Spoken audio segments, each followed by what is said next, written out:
RTMS, repetitive cranial magnetic stimulation system. Magnetic stimulation, माशाल्लाह आप ही इसको याद रख सकते हैं। लेकिन मैं ये जानना चाहता हूँ, आवाम भी है, व्यूअर्स भी जानना चाहेंगे।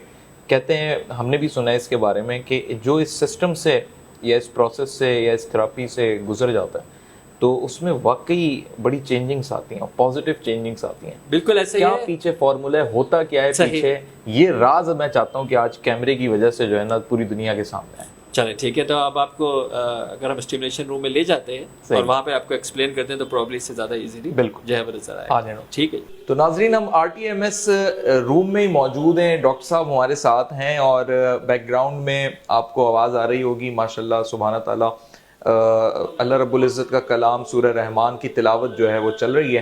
तो मैं बड़ा इंस्पायर हूँ और बड़े यहाँ कुछ मनाजिर ऐसे हैं, गिलाफ काबा और भी कुछ चीज़ें जो मैं चाहूँगा डॉक्टर साहब की ज़ुबानी हम सुने।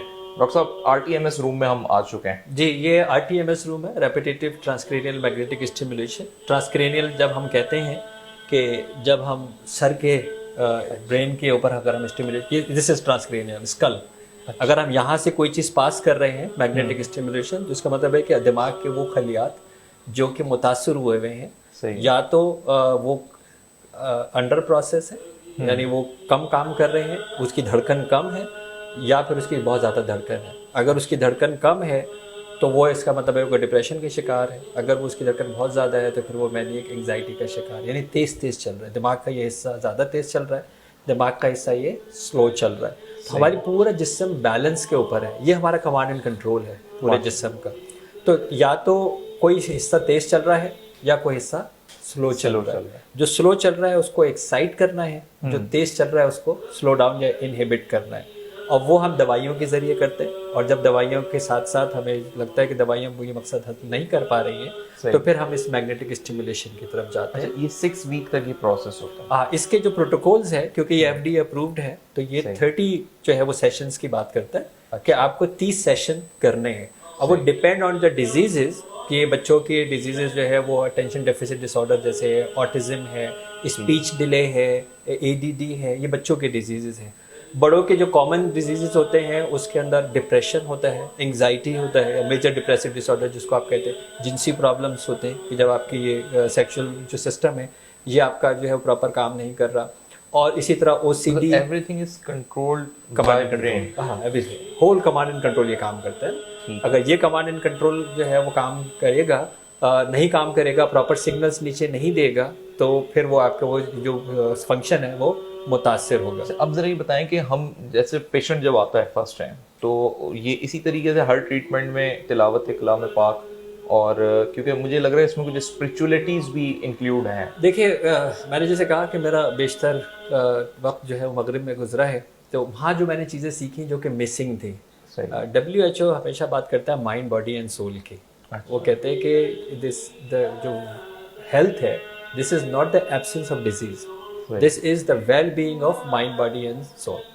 तो हम बचपन से माइंड बॉडी सोल सुनते आ रहे हैं, राइट? मेरी अपनी किताब भी है, तो हम ये कहते हैं कि जी हमारा रूहानी वजूद है, हमारा जिस्मानी वजूद है और हमारा जहनी वजूद है। तो अगर मैं हीलिंग की बात कर रहा हूँ तो जब तक मैं हीलिंग कंप्लीट नहीं कर सकूंगा, जब तक मैं इन तीनों बीइंग्स को एड्रेस नहीं करूंगा, जो डब्ल्यू साइंस भी कह रही है और दीन भी यही कह रहा है। लेकिन अनफॉर्चुनेटली हमारे यहाँ कोई ऐसा इंटीग्रेटेड सिस्टम नहीं है जहाँ इन तीनों चीज़ों को एड्रेस किया जा सके। हमें मालूम है कि साउंड्स काम करते हैं, तो साउंड थेरेपीज के ऊपर पूरी दुनिया में रिसर्च हुई है, हमारी अपनी भी रिसर्चेस जो है वो मौजूद हैं। तो हमारे पास डिफरेंट साउंड्स हैं, हमारे पास मेडिटेटिव साउंड्स हैं, हमारे पास अल्फा साउंड्स हैं, हमारे पास थीटा साउंड्स हैं, हमारे पास हीलिंग साउंड्स हैं। There are so many sounds, क्योंकि ये साउंड्स की वाइब्रेशन हमारे इसको जो फ्रीक्वेंसी आप बताते जा रहे हैं, क्या इज इट पॉसिबल हम वो सुनवा सकें इधर? जी, मैं अभी जैसे एक साउंड जो अभी यहाँ पे है, ये आप देख रहे हैं कि सूरह रहमान है, और ये सूरह रहमान के ऊपर बहुत रिसर्च और हमारा अपना आर्टिकल भी आ चुका है, जो हमारी अभी रिसेंट स्टडी हमने की थी डायबिटिक पेशेंट्स के स्ट्रेस के ऊपर, सूरह रहमान कैसे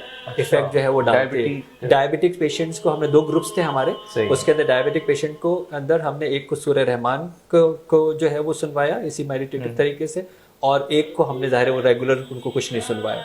तो अब ये जो कंट्रोल किया, तो जो स्ट्रेस है वो डायबिटिक पेशेंट का, जिन्होंने सूर्य रहमान को सुना उस प्रोसेस के अंदर, और हमने जो है वो दोनों का EEG बिफोर एंड आफ्टर लिया, ये मैं इंटरनेशनल मेडिकल जर्नल में आ चुके हैं, मैं आपको लिंक शेयर कर दूंगा।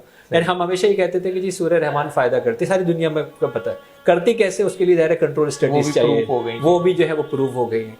तो ये एक एस्पेक्ट हो गया कि साउंड जो है वो हमारे काम करते हैं, हमारी हीलिंग के प्रोसेस को फास्ट करते हैं। फिर अभी हमने डायरेक्ट कैमरेज के लाइट्स ऑन की हुई, यहाँ पे आप देख रहे होंगे कि डिफरेंट लाइट्स हमने कलर जो है वो लाइट्स ले रखी है। मैं बिल्कुल नाजरीन को बता दूं, red, green, yellow, blue, purple, हर कलर की ये लाइट मौजूद है, क्योंकि हम विजुअल्स एक्साइटमेंट्स देती है। अच्छा, यानी हमारे जो, क्योंकि हमारे 5 ही हवास है ना जिसके ऊपर सारी इन्फॉर्मेशन हमारे पास आती है, तो हमें एक चीज़ धुंधली नज़र आ रही है, सही नज़र नहीं आ रही, तो ये प्रोसेस कुछ और बता रहा है, जिसको हम कह रहे हैं रियलिटी कॉन्टेक्ट में नहीं है, शऊर में नहीं है। यार तो सामने जो ये नज़र नहीं आ रहा, कह रहे भाई नहीं नज़र आ रहा, इसीलिए नज़र आ रहा है कि उसको जो विजुअल इम्पेयरमेंट हुई भी है उस पर्टिकुलर स्टेट के अंदर, तो इसीलिए हम इस लाइट्स के इम्पैक्ट को भी उसके अंदर जो है वो लेके आते हैं। फिर सोल के ऊपर हम यहाँ पे अगेन आबे जमजम के ऊपर हमारी अपनी रिसर्च और दुनिया की रिसर्चेज हैं, तो इसलिए हम आबे जमजम जो है वो पिलाते हैं। यहाँ पे जैसे अभी आपने देखा कि गिलाफ काबा मौजूद है, रोज़ा रसूल सल्लल्लाहु अलैहि वसल्लम का जाली मुबारक मौजूद है। तो बंदा जब यहाँ पे आता है, हम बिलीवर हैं और यही बिलीव है कि शिफा हम नहीं देते, शिफा अल्लाह के पास है, लेकिन अल्लाह बंदे को बंदे के पास भेजता है। तो बंदा अपनी जो भी उसकी सलाहियतें हैं वो मुकम्मल इस्तेमाल करता है कि उसको अल्लाह शिफा दे दे। तो हमें होप क्रिएट करनी है, यानी और होप अगर बंदे के अंदर उम्मीद आ जाएगी और इलाज पे यकीन आ जाएगा तो वो सही हो जाएगा। ये बड़ा क्लियर फार्मूला है। अगर उसको ये जीना है ना कल, तो वो सही हो जाएगा। अगर उसकी ज़ात पे, अल्लाह की ज़ात पे यकीन है कि ये मुझे शिफा देगा तो वो सही हो जाएगा। मेरे बच्चे जो है वो बड़े सरप्राइज होते हैं जब मैं यूनिवर्सिटी में जाता हूँ और साइकोलॉजी पढ़ाता हूँ और मैं कहता हूँ कि अपनी सारी किताबें जला दो। सही, क्योंकि वो जो किताब ये कहे कि इसकी शिफा नहीं है उस किताब को जला दो। मैं एक किताब को मानता हूँ जो है अल्लाह पाक की दी हुई किताब कुरान पाक है, जो ये कहता है कि बीमारी की तो शिफा मौजूद है। इसीलिए जब हम ये इस होप के साथ आते हैं ना, इस यकीन के साथ आते हैं, तो दुनिया की वो किताबें जो कहती है कि OCD सही नहीं होता, शिज़ोफ्रेनिया सही नहीं होता, वो सही हो जाता है। वो इसलिए कि अल्लाह की किताब कहती है कि ये सही हो सकता है, हमें अपनी सलाहियतों को बढ़ाना होता है। सही। अच्छा, जरा इस चेयर के बारे में, मशीन के बारे में भी बता दें। अच्छा, जैसे मैंने आपको कहा कि अब ये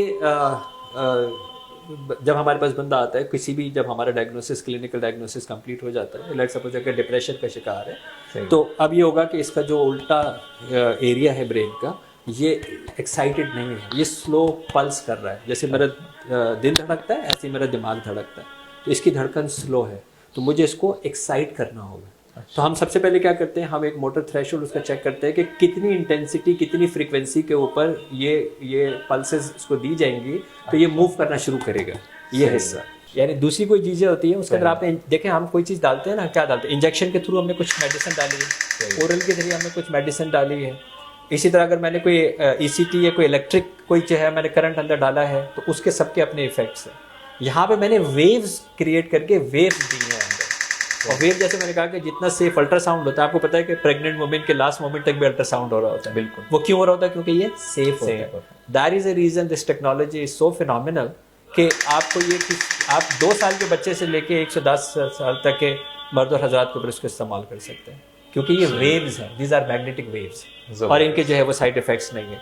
और इसी तरह अगर लेट्स सपोज अब अगर ये ब्रेन के ऊपर प्रॉब्लम आ रही है, लेकिन आपको पता है हमारे स्ट्रोक्स हो जाते हैं, एक्सीडेंट्स हो जाते हैं, जिसके अंदर मूवमेंट डिसऑर्डर आ जाता है, यानी अब वो रीढ़ की हड्डी में चोट लग गई है, जिसमें कहीं चोट लग गई है और वो नहीं चल सकता। ब्रेन हैमरेज हो गया है, जहाँ जो भी ब्रेन का हिस्सा मुतासर हुआ है अब वो प्रॉपर चल नहीं सकेगा, राइट, जिसको आप फालिज कह देंगे, उसको अटैक जो है वो हो चुका है। उसके लिए फिर हमें जिस्म के डिफरेंट हिस्सों के ऊपर हम जाके स्टिमुलेट जो है वो करते हैं। लेट्स सपोज अगर मैं आपको एक सैंपल ये इसका दिखाता हूँ, जी, बहुत बड़ी तादाद जो है वो हमारे पास आती है, क्योंकि इस ऑल्सो सेक्स थेरेपी क्लिनिक, ठीक है। तो उसमें ये प्रॉब्लम होता है कि जो हमारा जेनिटल एरिया है वहाँ पे ब्लड नहीं पहुँच रहा, इसी की वजह से वो परफॉर्म नहीं कर पा रहा। तो पहला जो सिग्नल शुरू होता है इस पूरे प्रोसेस का हमारे ब्रेन के, वो बिल्कुल एक सेंटर है, यानी M1 एरिया जो मैंने वहाँ पे लगाया है, यानी यहाँ से मैंने सिग्नल नीचे रीढ़ की हड्डी के ऊपर, ये रीढ़ की हड्डी के ऊपर मुझे यहाँ से सिग्नल भेजना है। अच्छा, अब अगर ये मेरा स्कल है और राइट और लेफ्ट मेरे एरिया बैलेंस नहीं है, तो इसका मतलब ये सिग्नल नीचे नहीं भेजेगा। जिसका मतलब है यहाँ तो मुझे एक्साइट करना होगा या इनहिबिट करना होगा। ब्रेन को बैलेंस किया, यहाँ से मैंने स्टिमुलेट किया और मैंने सिग्नल भेजा। ठीक। इस सिग्नल का जो पहला पड़ाव है वो यहाँ पे आता है, जिसको हम T12 कहते हैं। रीढ़ की हड्डी का ये T12 थोरेसिक नंबर जो मेरा है यहाँ पे आता है। अच्छा। यहाँ से मतलब सिग्नल तो यहाँ से चला, इसके हिसाब से ब्लड सप्लाई चलनी चाहिए थी, लेकिन नीचे से ब्लड सप्लाई नहीं पहुंची है। अब हमने T12 को दोबारा स्टिमुलेट किया, ये जस्ट लाइक अ प्लम्बिंग का काम हो रहा है यार, एक प्लम्बर आया यूरोलॉजिस्ट की तरह और वो काम कर रहा है। और फिर वो T12 एरिया से निकलता है और जो कमांड एंड कंट्रोल है हमारे बॉटम एरिया का, जिसके अंदर हमारा यूरिन कंट्रोल है, हमारा प्रोस्टेट कंट्रोल है, हमारा इवन जैसे मैंने कहा कि जेनेटल एक्साइटमेंट कंट्रोल है, ये सब हमारा सेक्रेल एरिया के अंदर होता है, which is basically called S4। तो ये ब्लॉकेजेस होते हैं, ब्लॉकेजेस है ना, हाँ ब्लड सप्लाई है ना, ब्लड सप्लाई क्लॉट की वजह से नहीं आ रही। अगर वो ऐसी दवाइयाँ लेता है जिसके अंदर डायबिटिक पेशेंट है, हार्ट पेशेंट है, तो ब्लड थिनर ऑलरेडी वो ले रहा है, उसकी वजह से नहीं आ रही। बट 90% इज स्ट्रेस, जिसकी वजह से वो सिग्नल नीचे नहीं आ रहा। और फिर उसके बाद अगर जो वो स्टिमुलेशन यहाँ तक हमने सिग्नल पहुंचाया, तो फिर ये जी स्पॉट होता है जिसको हम male and female perineal areas को जाके स्टिमुलेट करते हैं, उस सिस्टम को चला देते। यानी वो जो सिस्टम कहीं रुक गया था, उस सिस्टम को हम चला देते। अब अगर यहाँ पे कहीं चोट लगी है और मेरे एरिया ये मूव नहीं कर रहा है, तो हमें पता है कि हम यहाँ भी स्टिमुलेट करेंगे, हम स्पाइनल कॉर्ड पे स्टिमुलेट करेंगे और प्रॉब्लम हम फंक्शनल जाके स्टिमुलेट करेंगे, मूवमेंट होनी शुरू हो जाएगी। तो बहुत सारे ऐसे अल्हम्दुलिल्लाह ऐसे इलाज जो है वो हो गए कि जिसके अंदर अब सारी जिंदगी आदमी को मोहताज होने की जरूरत नहीं है, पैरालाइज होने की जरूरत नहीं है। अब with this complement of this, then again अगर मेडिसिन की जरूरत है तो मेडिसिन भी मौजूद है, प्लस साइकोथेरेपिस्ट ऑलरेडी मौजूद हैं, काउंसलर मौजूद हैं, सब मिलके एक साथ काम करके अल्लाह से दुआ करते हैं कि जी हमने तो सब कुछ बेहतर कर लिया, सही शिफा आपके हाथ में है और अल्लाह ताला शिफा जो है वो बेहतर। जबरदस्त ये तो सिस्टम है। ऐसे इसमें एनर्जी हीलिंग भी शामिल है। सर ये एनर्जी है ना सारी। अच्छा। देखिए sound, what sound is giving, बिल्कुल energy, right, what this lights are giving energy, और ये तो है ही basically magnet, what is basically pumping this, सही है, एनर्जी। और जो हमें एक और चीज मुमताज करती है इस चीज के ऊपर, वो ये है कि हमने स्टेबल कर लिया, अब वो ट्रॉमा कैसे निकलेगा, बिल्कुल वो उम्मीद कैसे निकलेगी, वो जो वाकयात उसके हैं उनको डिलीट कैसे करेंगे, सही है, उन बिलीव्स को चेंज कैसे करेंगे। तो वहाँ पे हम क्लिनिकल हिप्नोथेरेपिस्ट आता है, और जिस वक्त क्योंकि ये बड़ा सजेस्टेबल होता है, बंदा बिल्कुल गनुदगी में होता है, कभी पेशेंट क्योंकि कॉन्फिडेंशियलिटी की वजह से पेशेंट नहीं दिखा रहा है, अदरवाइज जो है वो बंदा गनुदगी की कैफियत में होता है। अच्छा। और फिर हम यहाँ से उसके लास्ट शुरू से डायरेक्ट बात कर रहे होते हैं। अच्छा। और बंदा उठ के आता है, उसको समझ में नहीं आता कि चीज़ें चेंज कैसे हो गई, उसको समझ में नहीं आया वो वाकयात कहाँ चले गए। वो कहते कौन सा वाक्य होता है, बंदा कहते कौन सा वाक्य क्योंकि वो कॉपी पेस्ट, वो डिलीट डिलीशन का काम हम यहाँ पे बैठ के जरूर कर सकते हैं। It's like a complete surgery, यानी आप पूरे ब्रेन का डेटा अब, और ये देखें कि डेटा जब से शुरू होता है जब आप माँ के पेट में 4 महीने के होते हैं। अच्छा। तो सोचिए आज के ऊपर कितना अमाउंट ऑफ सुपर कंप्यूटर के अंदर डेटा होगा, and that's how we go and we can play with the data. वो डेटा ही का एरर है ना, वो वायरस ही तो है जो आपको आगे बढ़ने से रोक रहा है, राइट। वो आपकी होपलेसनेस आई कहाँ से, वो आपकी हेल्पलेसनेस आई कहाँ से, वो लिमिटेड बिलीफ्स आए कहाँ से, वो चॉइसेस कहाँ से रुक गई हैं, वो डेटा ही है ना आपका। उस डेटा के अंदर कुछ वायरस है, वो वायरस निकलना कहाँ आता है और बगैर बंदे को पता लगे कि हमने क्या काम किया उसके साथ, सही, क्योंकि वो सके गनुदगी की कैफियत में होता है और हम इस कॉम्बिनेशन के साथ सारा काम करते हैं। The reason why we differ from other TMS centre in the world, क्योंकि एज आई सेड कि मैं 4 कॉन्टिनेंट पे पढ़ाता हूँ, कि ये सारे कॉम्बिनेशंस को एक जगह पे नहीं मिलता, नहीं मिलता। बड़ी बात है। बस एक सवाल पैदा हो गया इधर कि कुछ डेटा जो इंसान का बड़ा एक वो होता है कि अच्छी यादें भी होती हैं, बचपन के बड़े अच्छे वाकयात होते हैं, तो वो रहते हैं। मतलब ये सारी जो वर्किंग है नेगेटिविटी के ऊपर है। सर एंटीवायरस तो सिर्फ वैसे ही होगा ना, एंटीवायरस का काम क्या है, उसका काम ये थोड़ी है कि विंडो फॉर्मेट कर दे या कंप्यूटर ही फॉर्मेट कर दे। एंटीवायरस ये काम नहीं करता, एंटीवायरस वायरस को निकालता है। तो जब हम ये वाले क्लीन अप काम करते हैं तो हम उसी डेटा को बाहर निकालते हैं या उसको चेंज करते हैं कि जिसकी वजह से बंदा रुक रहा है। जबरदस्त। तो this is basically the concept. और मोस्टली हम जो काम करते हैं वो उसकी परसेप्शन को चेंज करते हैं। मैं जैसे मैंने कहा ना कि अब वो वाकया तो है मौजूद, उससे उसने बहुत कुछ सीखा है, लेकिन अब वो वाकये के साथ उसकी इमोशंस अटैच नहीं है। अच्छा। क्योंकि होता ये कि वाकया 20 साल पहले हुआ था, एक दफ़ा कुछ हुआ था ना, मोबाइल फ़ोन एक दफ़ा छीना था, सही। अब जो अगर मैं रोज़ ये सोच रहा हूँ कि मैं बाहर नहीं निकलूंगा अदरवाइज मुझे कोई हमला कर देगा, तो अब कौन सोच रहा है, मैं। अब कौन सैबोटाज कर रहा है? मैं। एक बच्ची है, उसके साथ जाती हो गई थी, वो 9 साल की थी, अभी तो 29 साल की है। सही। तो 9 से लेकर 29 तक जो उसने अपने आप को सेल्फ डैमेज किया है, वो तो इसने खुद किया ना। सही। रीजन वो था, ठीक है, था, इसे कौन इनकार कर रहा है, लेकिन 9 से 29 तक का जो 20 साल का डैमेज है वो किसने किया है? मैंने खुद ला के ना। तो उसको इस तरह सॉर्ट आपको करना है कि उस बंदी की अटैचमेंट खत्म हो जाएगी, उस अटैचमेंट को जिसको हम इमोशनल अटैचमेंट कहते हैं, क्योंकि ये 20 साल मैंने अपने आप को डैमेज किया है। सही।